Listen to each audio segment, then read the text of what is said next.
네, 정치권의 동향을 대기자의 시선으로 짚어보는 목요 정치클럽 기자 대기자 시간입니다.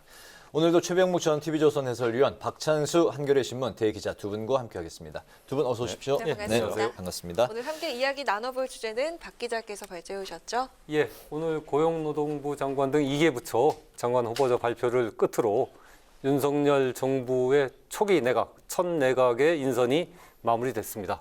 그래서 오늘은 당연히 후폭풍과 논란이 많이 일고 있는데요. 오늘은 그래서 윤석열 정부의 첫 인선과 인사청문회 전망에 대해서 얘기를 나눠보겠습니다. 네, 알겠습니다. 말씀하신 대로 오늘 3차 이제 발표가 나면서 18개 부처 장관 인선이 이제 모두 마무리가 됐는데 문제는 이제 어제 이제 2차 인선 발표 후에 점점 그 파장이 더욱더 커지고 있는데 전체적으로 보면 경육남, 경상도 60대 남성, 또 서육남, 서울대 60대 남성 이런 키워드가 지금 등장하고 있는데 윤 당선인의 인사 철학, 인선 코드 두 분은 이번에 그 3차 발표까지 보시면서 어떤 생각, 어떤 평가를 하십니까? 그 박찬수 대기자. 예, 저는 전체적으로 감동 없고 참신성 없고 그리고 통합과 협치의 의지가 없는 내 갈 길을 가겠다라는 그런 내각 인선이다라고 이렇게 봅니다. 우선 가장 두드러지는 게 좀 올드보이들이 많이 다시 등장을 했다. 참신하지 않다는 건데요. 한덕수 총리 후보자를 비롯해갖고 박진 외교부 장관 후보자, 박진 후보자도 사실은 이미 1990년대 중반에 YS 때 대통령 통역을 했었고, 그리고 이회창 후보가 되자 이회창 후보의 측근으로 활약했던 인물이거든요. 근데 네. 20년 만에 이제 다시 등장을 하신 거고, 또 우리 권영세 장관 역시 MB 때 당 사무총장을 했고, 그때 이미 장관 후보자로 여러 번 이름이 올랐던 분인데 그런 사람들이 다시 이렇게 등장했다. 그러니까 올드보이들이 전반적으로 이렇게 귀환했다는 느낌이 들고 또 하나 특징은 전 놀랐는데 서울법대 출신이 굉장히 많아요. 서울대 출신도 물론 많지만은 어느 정부에서나 서울대 출신들은 상당히 있었는데 이번엔 특히 서울법대 출신이 5명이나 되지 않습니까? 가장 논란의 핵심인 한동훈 후보자를 비롯해서 박진, 권영세, 원희룡, 이상민까지 이른바 딱 눈에 띄는 장관들은 다 서울대 법대 출신이란 말입니다. 아마 제 기억으로는 50, 60 때 군사정권 때는 육법당이라고 그래갖고 육사 서울대 법대가 많이 기용이 됐었는데 그때 이후로 이렇게 서울대 법대가 많은 건 처음 보는 것 같습니다. 네. 이렇게 감동이 없고 그리고 서울대 법대가 많이 이렇게 차지하다 보니까 결국 굉장히 앞으로 논란과 후폭풍이 많은 그런 내각이 될 거다라고 이렇게 보여집니다. 네네. 처음부터 윤석열 당선인이 능력 위주의 인선 이렇게 얘기를 했었잖아요. 그때부터 이제 저렇게 되면 결국 서울대 출신 내지는 서울법대 출신들이 많게 되는 것 아니냐. 이렇게 충분히 예상할 수 있었던 대목인데 그 예상을 크게 빗나가지 않았다고 보고 이번 윤석열 당선인의 전체적인 인선을 보면 본인과의 인연을 굉장히 중요시한다. 저는 이런 느낌을 많이 받았어요. 네. 이제 서울법대 출신들이 많았던 것도 그렇지만 예를 들어서 정호영 보건복지부 장관도 과거 본인과의 인연 이런 것들이 굉장히 많이 작용을 했다 하는 것 하나 하고 그다음에 능력을 많이 본다 이러다 보니까 사실은 능력이라는 게 측정하기가 좀 애매한 점이 있거든요. 시험 볼 수도 없는 거고 그러다 보니까 이제 결국은 관료 출신이 많이 등용됐다. 그러니까 한덕수 총리 후보자를 비롯해서 네. 관료 출신들이 많이 등용됐다. 이런 점이 이제 특징으로 보이고요. 그러다 보니까 이제 참신성 같은 건 있을 수가 없겠죠. 왜냐면 어디서 많이 본 듯한 이름들이 다시 이제 나왔으니까 그런 점에서는 저도 동의를 하지만 여하튼 전체적으로 보면 그러면 과거처럼 무슨 실험적인 장관 후보자 이런 거는 이제 싹 사라졌어요. 왜냐면 네. 어디선가에서 일을 해본 사람들이 위주로 돼 있기 때문에 아마 윤석열 당선인은 능력이라는 거는 이제 본인의 기준이지만 저희가 객관적으로 보면 굉장히 안정적인 출발을 원했던 것이 아닌가 저는 이렇게 보고 안정성이요? 있습니다. 네. 네네. 네. 어제 발표에서 단연 눈에 띄는 부분은요. 한동훈 법무부 장관 후보자였습니다. 윤 당선인은 이게 파격이 아니다라고 했지만 장제원 비서실장을 제외하고 인수위 핵심 관계자들 사이에서도 전혀 공략가 되지 않은 깜짝 인선이었습니다.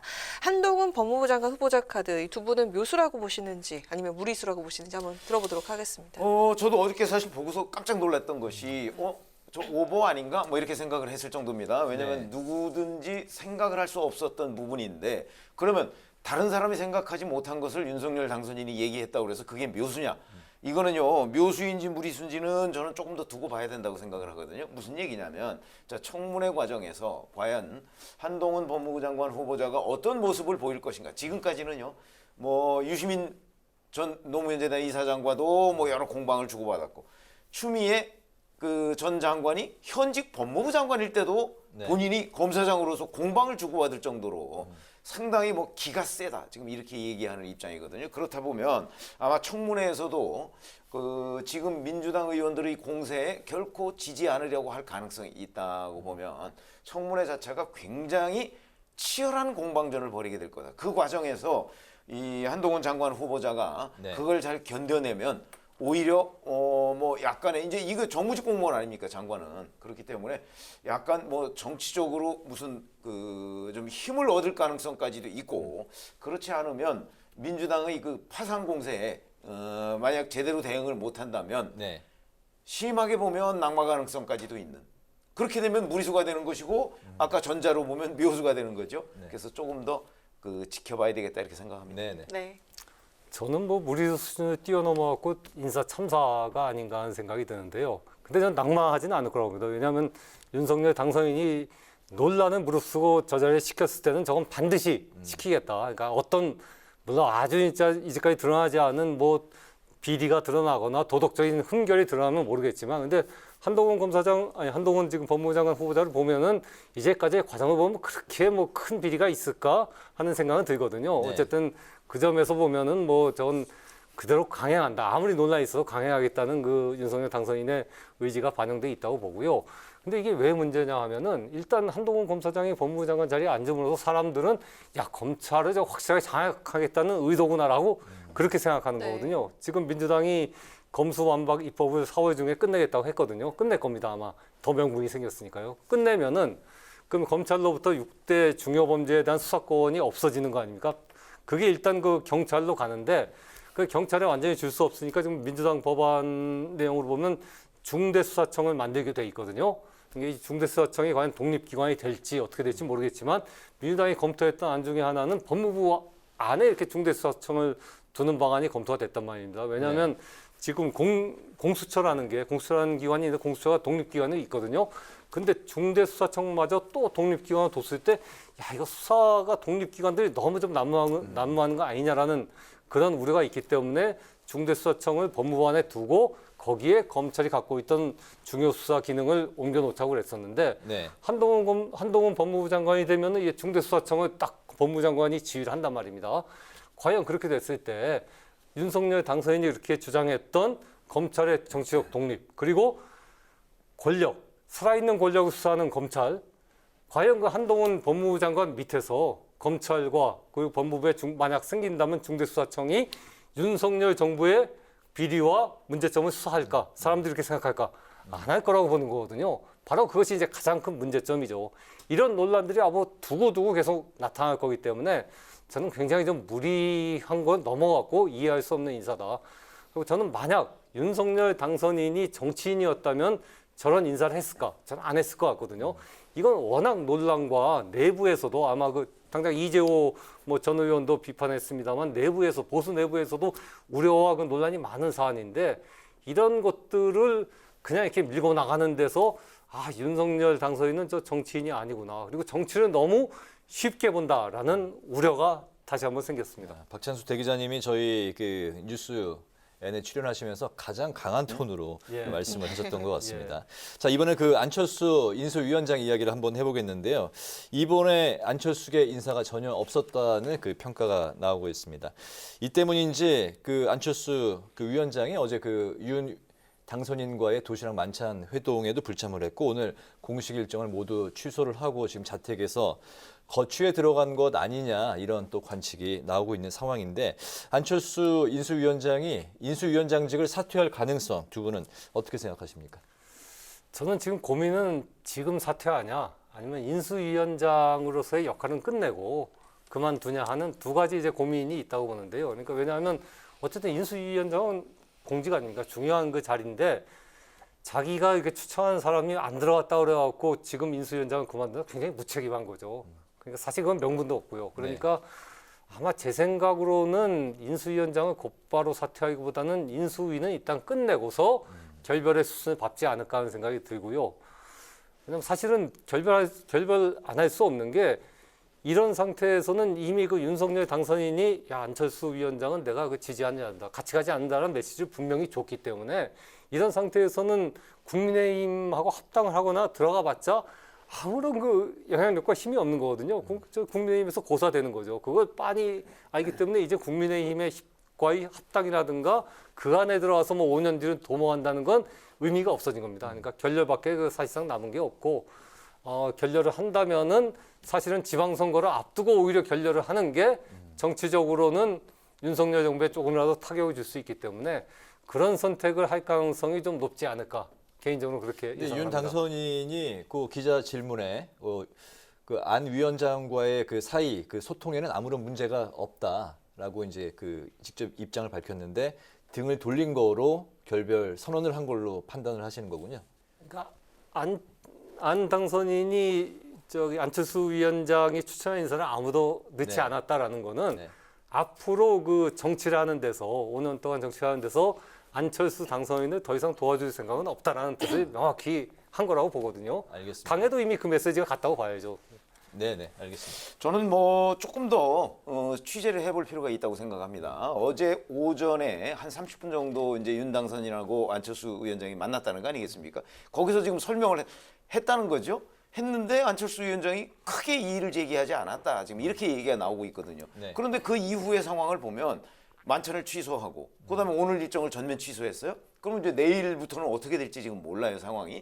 그러니까 장고에 들어갔다 뭐 이렇게 우리가 이제 네. 판단을 할 수는 있는데 그러면 안철수 위원장이 뭔가 하여튼 윤석열 당선인으로부터 설명을 들었는데 그게 전면적으로 마음에 안 드는 것인지 아니면 일부 뭐 고려할 부분이 있는 것인지 예를 들어서 뭐 장관은 이만저만해서 왜냐하면 안철수 위원장이 추천했던 장관 명단이 있거든요. 네. 후보자 명단이 있는데 그 중에 이제 뭐 누구누구는 예를 들어서 이태규 의원 같은 경우는 뭐 다른 자리를 제안했다는 거 아닙니까? 근데 그걸 지금 이태규 의원이 거부했다는 거죠. 그렇게 본다면 다른 사람은 때로는 어떤 자리로 보내려고 했는데 뭐 본인이 거부해서 못 간다든가 아니면 뭐 다른 문제가 있다든가 검증이나 이런 것에 이렇다면 안철수 위원장도 여기서 차고 나가기가 좀 애매한 측면이 있죠. 그래서 네네. 그런 부분에 관해서 두 사람 간에 어떤 대화가 있었는지를 조금 더 취재를 해봐야 되지만 그게 없는 상태에서 지금 보이고 있는 안철수 위원장의 저런 태도를 보면 이제 그 다음부터는 지금 배 기자께서 말씀하시는 거하고 네. 상당히 저는 비슷합니다. 네. 이거는 좌초 위기에 빠진 거다. 네. 빠졌기 때문에 안철수 위원장이 이제 시점을 언제로 선택하느냐. 이제 그걸 놓고 보면 윤석열 당선인 쪽에서는 또 그걸 막으려고 노력을 하지 않겠습니까? 그러니까 아마 지금도 치열하게 양쪽이 뭐 이른바 이제 뭐 이런저런 아마 소통을 하고 있을 텐데 네. 그 결론에 따라서 그 안철수 위원장이 어떤 식으로든 결단을 내릴 텐데 지금 현재는 위험도가 매우 높아졌다. 여기까지는 동의합니다. 네, 네. 위험도가 이렇게 높아졌다. 그렇다면 이제 인수위가 끝나고 공동정부 구상이나 이제 합당이 어긋나게 된다면 윤석열 정부에도 상당히 그 좀 부담과 좀 타격이 있지 않을까? 뭐 두 분은 어떻게 생각하십니까? 저는 어쨌든 지방선거에는 만약 타격이 있겠죠. 그 전에 이제 결별한다면 결별이란 게 사실은 이미 공동정부는 깨진 거고요. 내각에 한 명도 안 들어간 거 아닙니까? 공동정부가 아닌 거죠. 이건 윤석열 정부인 거죠. 공동정부는 이미 깨졌고 다만 이제 안철수 위원장이 합당을 하고 이제 당으로 들어가면 그래도 그 둘이 같이 가는 모양새는 유지가 되는 건데 뭐 이런 상황에서 혼자 당으로 가봤자 저건 아무 의미 없는 거고요. 합당도 안 될 거로 보고 지금 상황에서는 그러면 사실은 이제 결별 시기만 남았지 이제 결별로 가는 건데 이거는 지방선거에는 어쨌든 플러스보다 마이너스가 되죠. 근데 얼마나 큰 타격이 될까? 저는 큰 타격은 그렇게 없을 거라고 봅니다. 왜냐하면 사실은 이미 지난 대선에서 20만 표 차로 간신히 윤석열 후보가 이겼을 때 안철수와의 단일화가 얼마나 큰 도움이 됐느냐에 대해서 의문이 들었던 거거든요. 많은 사람들이. 그리고 또 지금 안철수 인수위원장입니다마는 물론 이렇게 뭐 대통령 중심으로 갈 수밖에 없지만은 인수위가 거의 지금 그 존재감을 국민들에게 어필하지 못하고 있거든요. 그 얘기는 이미 힘이 다 그 윤석열 당선인과 그 주변 그룹으로 갔고 안철수 위원장이 설 수 있는 여지 또 국민들의 관심은 이미 많이 사라진 상태이기 때문에 네. 여기서 그 결렬한다고 해봤자 큰 정치적 타격이 전 윤석열 정부에 갈 거라는 생각은 별로 안 하고 있습니다. 알겠습니다. 그 안철수 국민의당이 사실은 3석밖에 없잖아요, 원내 의석이. 그래서 그런 것들을 보면 전 뭐 파괴력이 약할 것이다 이렇게 점치는 분들도 많이 있지만 저는 좀 생각이 다른 것이 사실은 안철수 국민의당 대표와 이 3석 이거하고는 이렇게 비례하지가 않고요. 그 묘한 상징성이 있어요. 안철수 국민의당 대표가 어떤 약간의 중도 성향을 대표하는 듯한 상징성이 있어요. 네. 근데 그런 걸 우선 잃게 되잖아요. 의석은 3석밖에 없지만 이제 그 점에 있어서 윤석열 정부 초기부터 이제 좀 타격이 있다고 아까 선거 뭐 물론이고요. 그다음에 또 하나는 윤석열 당선인한테 사실 윤석열 정부 출범도 안 했습니다. 지금 안 한 상태에서 자 안철수 윤석열 그 뭐 공동정부 구성한다고 한 게 지금 오늘이 42일째예요. 그럼 한 달 남짓 됐는데 그때 뭐 국민 앞에 우리 공동정부 구성합니다라고 얘기했던 약속을 한 달 정도 조금 지나서 깼다. 이 점은 윤석열 당선인한테 윤석열 당선인도 뭐 그냥 한 달도 안 돼가지고 바로 본인이 했던 약속을 깨버리는 사람이다 하는 이 신뢰 이런 점에서도 또 굉장한 저는 일종의 마이너스라고 보거든요. 그렇게 본다면 윤석열 당선인은 아마 정치를 조금 알고 주변 참모들의 얘기를 듣는다면 사실은 여기서 안철수 대표와의 결별을 선택하면 본인한테 굉장한 그 부담이 된다. 이걸 알아야 하는데 어떤 선택을 할지는 좀 두고 봐야 그렇게 되겠습니다. 보시는군요. 근데 알겠습니다. 제가 한마디 하면 네. 조금 이제 덧붙이자면은 만약 그 윤석열 당선인이 그런 고려를 했다면은 사실 한 명이라도 입각을 시켰겠죠 이미. 그걸 안 시켰다라는 거는 근데 이제 입각을 안 시켰어도 이 사람을 왜 입각을 안 시키는지에 관해서 안철수 위원장이 알아들을 정도로 설명을 하면 되는 거거든요. 그런 사실이 많이 있을 수 있으니까. 그러니까 이제 그건 조금 더 취재를 해보자는 거죠. 알겠습니다. 네. 네, 또 민주당이 후보자 검증을 벼르고 나서면서 앞으로 인사청문회도 강대강 대치 아주 험난한 과정이 예상이 되고 있는데요. 문재인 정부에선 청문 보고서 채택이 안 됐는데도 대통령이 임명을 강행했던 사례가 많았습니다. 윤석열 정부에선 어떨지 한번 들어볼까요? 낙마자가 나올 수 있다고 보십니까? 전 나올 수 있다고 봅니다. 우선 한덕수 총리 후보자의 경우에도 뭐 거기는 뭐 청문 보고서 채택하고 무관하게 국회에서 표결을 해야 되지 않습니까? 그런데 지금 이제 김현장에서 받은 그 뭐 18억, 19억 정도 되는 그런 보수의 실체가 뭐냐 과연 뭐 그런 부분에 관해서 굉장한 논란이 물론 본인은 청문회에서 해명하겠다고 했지만 굉장한 논란이 계속될 거고요. 그 외에 뭐 부동산 문제도 있고요. 그다음에 이제 정호영 지금 보건복지부 장관 후보자의 경우에도 이제 아들 딸 문제가 있지 않습니까? 그게 아빠 찬스 아니냐 뭐 이런 논란이 있는데 그거는 물론 조국 전 장관 그 딸 아들 문제하고는 저는 차원은 좀 다르다고 봅니다. 거기는 이제 그 뭐 인턴 증명서나 이런 거를 위조한 그런 의혹이고 여기는 뭐 현재까지 위조 여부는 드러난 게 없는데 적어도 인턴 활동을 봉사 활동을 하기는 한 것으로 보입니다. 그래서 차이는 좀 있지만 어쨌든 아빠 찬스 의혹이라는 데 대해서는 벗어나기가 좀 쉽지 않다 하는 차원에서 본다면 낙마자가 나올 가능성 충분히 있고요. 이번에도 문재인 정부와 마찬가지로 아마 청문 보고서 채택을 민주당이 안 해주는 경우가 상당히 있을 것이다. 이렇게 생각합니다. 네네. 예, 뭐 저도 낙마자가 뭐 저는 개인적으로 최소한 2명 정도는 나오지 않을까라고 예상을 하는데요. 그 중에 네. 한 명은 아까도 얘기했지만 정호영 보건복지부 장관 후보자는 뭐 이제 후보 되셨는데 좀 미안합니다만은 저 사안은 사실은 저거 넘어가기가 쉽지가 않을 것 같아요. 제가 볼 때는 그 아들과 딸 자녀 2명이 이제 학술지에 그 논문을 게재했다는 거 아닙니까? 근데 그 논문을 게재할 만큼의 과연 실력이 됐냐? 조국 전 장관 딸도 처음에 그 논란이 불거진 게 조국 전 장관 딸이 그 저기 친구인 단국대 의대에 다니는 친구의 그 연구실에서 연구를 하고 그 논문에 이제 자기 이름을 올렸던 게 처음 논란이 되면서 이제 크게 불거진 건데 거기다가 저기 정호영 후보자 같은 경우는 아들 딸이 다 자기가 경북대 병원 부원장으로 있어 거기서 인턴 해갖고 그걸 그 바탕으로 해갖고 경북대 의대에 편입을 한 거 아닙니까? 네. 그러니까 그 모든 것들이 사실은 저건 뭐 쉽게 넘어갈 수는 없다라고 보고요. 이제 한 명 정도 이제 더 나올 수도 있죠. 그건 이제 앞으로 봐야 될 텐데 문재인 정부 초기 보면은 그때 낙마자가 2명 있었습니다. 한 명이 안경환 법무부 장관이고요. 또 한 명이 조대엽 노동부 장관 후보자였는데 사실은 안경환 장관은 저기 문재인 정부가 이렇게 지키려고 그랬거든요. 워낙 그 진보적으로 이렇게 법 밖에서 명성도 있고 그랬기 때문에 지키려고 그랬는데 그 젊었을 때 이제 혼인 신고를 여성의 동의 없이 자기가 혼인 신고했다가 그 여성이 이제 어필하니까 나중에 무효가 된 건 굉장히 그 네. 치명적인 저거죠. 그래갖고 이제 낙마가 했던 거기 때문에 이건 지킬 수가 없었던 거고 그 조대엽 장관 같은 경우는 사실은 그 여러 가지 논란이 있었으면 그때 강경화 장관이라든가 또 국방부 장관이라든가 다른 사람들이 논란이 되니까 그거를 이제 넘어서기 위해서 약간은 그 버리는 수 비슷하게 이제 조대엽 장관을 낙마시켰던 거거든요.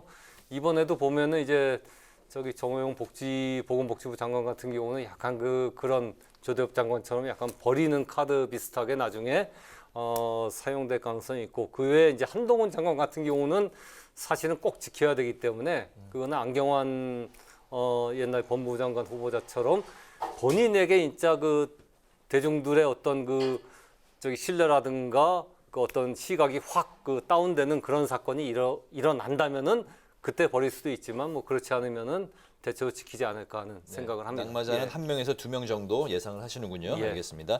민주당이 이제 당론으로 채택한 검수완박 입법에 더욱 속도를 내고 있는데 문제는 이게 민변, 참여연대뿐만 아니라 정의당도 비판을 하는 그런 이제 상황인데 한 후보자 이 지명이 어떤 변수로 또 작용을 할지 이제 그 한 달 반 정도 그 남은 그 지방 선거에 이게 또 그 검수완박 입법이 득이 될지 실이 될지 두 분의 생각을 또 들어보겠습니다.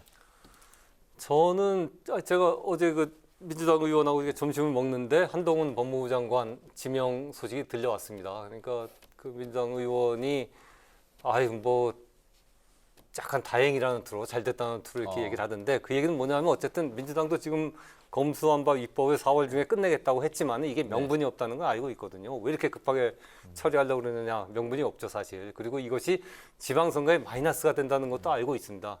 마이너스가 되지만은 그럼에도 불구하고 어쨌든 윤석열 검찰이 이제 저희 정권 초기에 치고 들어온 사정 수사 같은 것들을 생각한다면은 검수완박 입법을 안 할 수가 없다는 생각 갖고 있었던 네. 건데 그래서 이제 하려고 했던 건데 한동훈 법무부 장관이 딱 지명되면은 이제는 더 이걸 그 해야 될 그 명분이 생긴 거죠. 그러니까 뭐 앞으로 4월 내에 반드시 저는 민주당이 입법을 할 거라고 보고요.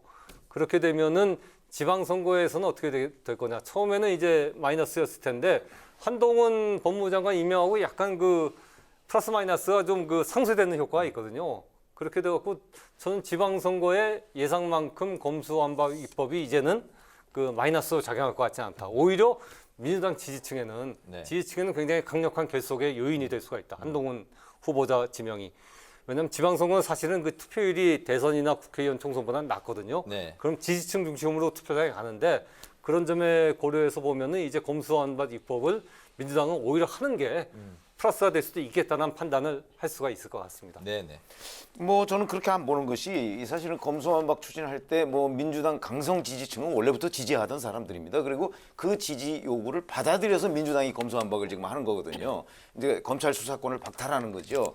그렇기 때문에 어차피 그 사람들은 가는데 자 그러면 강성 지지만 가지고서 지방선거를 치를 수 있는 건 아니잖아요. 그런 점에서 본다면 검수완박 추진이 아무리 한동훈 법무장관 후보자에 대한 뭐 여러 가지 무리한 측면이 나온다고 할지라도 네. 기본적으로 문재인 대통령의 퇴임 후 그다음에 이재명 상임고문의 여러 가지의 그 뭐 관련 의혹 이걸 막으려고 검찰 수사를 못하게 하는 것 아니냐 하는 이런 그 대국민 설득 국민의힘은 그렇게 설득하고 있잖아요. 그런 부분에 저는 다수 국민들이 아마 호응하지 않을까 이런 생각이 듭니다. 그렇게 본다면 결국은 이거는 민주당한테 마이너스가 될 것이다. 그리고 앞으로 한 달 반 정도 시간이 남았지 않습니까? 그동안에 지금 이재명 상임고문과 관련한 여러 가지 경찰, 검찰의 수사도 좀 있습니다. 그런 것들도 지금 드러날 가능성이 있거든요. 네. 아직까지 그 청와대는 침묵 기조를 이어가고 있는데요. 김우수 검찰총장과 국민의힘이 문 대통령의 그 입법 거부권 행사를 압박하고 있는 상황입니다. 지난해 8월에 언론중재법을 놓고 여야 대치가 아주 극심했을 때 문 대통령이 물밑으로 민주당에게 좀 우려를 전해서 강행 처리가 보류됐던 일이 있었던 기억이 나는데요. 이번에도 그럴 가능성이 있을까요? 제가 보기에 이번에는 아마 끝까지 문 대통령은 입장을 밝히지 않을 가능성이 높다. 왜냐하면 본인하고 관련된 문제거든요. 그렇기 때문에 이게 이제 확연하게 드러나서 문 대통령이 이걸 공포하느냐 마느냐까지 그 국면까지 오기 전에는 네. 아마 입장을 밝히지 않을 것이다 이렇게 봅니다. 네. 저도 입장을 밝히지 않을 거고요. 그리고 민주당은 어쨌든 4월 내에 입법을 할 겁니다. 입법을 하고 입법을 하면 국회를 통과하면은 문 대통령이 그것을 거부권 행사할 가능성은 거의 없다. 그러니까 아마 입법이 그대로 될 거고요. 왜냐하면 그렇게 되는 게 민주당으로서는 지금은 한동훈 법무부 장관 그 지명에 대해서 하나의 대응할 수 있는 하나의 카드라고 자기 지지층을 이렇게 설득할 수 있는 카드라고 보기 때문이고 또 하나는 이제는 검찰, 김호수 검찰총장의 반발이라든가 검찰의 반발도 상당히 명분이 약해졌습니다. 그러니까 민주당의 그 검수완박 입법에 대해서는 야 이거 하면 그 정권 수사, 검찰의 정권 수사를 못하게 하려는 거 아니냐라고 그렇게 비판을 했는데 한동훈 저기 법무부 장관이 딱 간단 말입니다. 아 그럼 저거는 저기 진짜 명백하게 저거 윤석열 대통령이 법무부와 검찰을 장악하겠다는 건데 그럼 당연히 검찰도 거기에 대해서도 문제 제기해야 되는데 거기 아무 얘기 못 하거든요.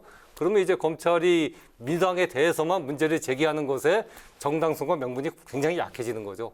그렇기 때문에 뭐 이제 검수완박 입법은 뭐 중도에 이렇게 포기되거나 하는 게 없이 그대로 간다라고 얘기할 수가 있을 것 같습니다. 네, 마지막으로 두 분의 한 줄 논평 짧게 들어보도록 하겠습니다. 최 의원님 먼저 들어볼까요? 저희가 지금 한동훈 법무장관 후보자 얘기를 계속 하고 있었죠. 그래서 저도 한 줄 논평을 이거 이제 예측이 어렵다고 제가 아까 묘수인지 무리수인지 얘기를 했습니다. 네. 그래서 한동훈 법무 방향 예측 어려운 폭탄 이거 한 줄 논평으로 하겠습니다. 네.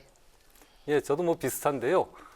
그러니까 민주당의 4월 내 검수완박 입법 완료. 저는 이게 악수라고 봤거든요. 이건 어쨌든 여론에도 안 좋고 지방선거에도 안 좋을 것이다라고 봤었는데 그거를 한동훈 법무부 장관 지명으로 덮은 거랍니다. 악수로 덮은 겁니다. 그래서 저는 오늘 그 한 줄 논평을 한동훈 법무부 장관 칼이 아니라 부메랑이다. 로 하겠습니다. 네, 알겠습니다. 오늘 목요정치클럽 기자 대기자 시간에서는 강대강 대치가 예고된 인사청문 정국 그리고 검수완박 추진을 둘러싼 정치권의 동향을 중심으로 살펴봤습니다. 지금까지 최병묵 전 TV조선 해설위원, 박찬수 한겨레신문 대기자 두 분과 함께했습니다. 오늘도 말씀 잘 들었습니다. 네, 고맙습니다. 고맙습니다.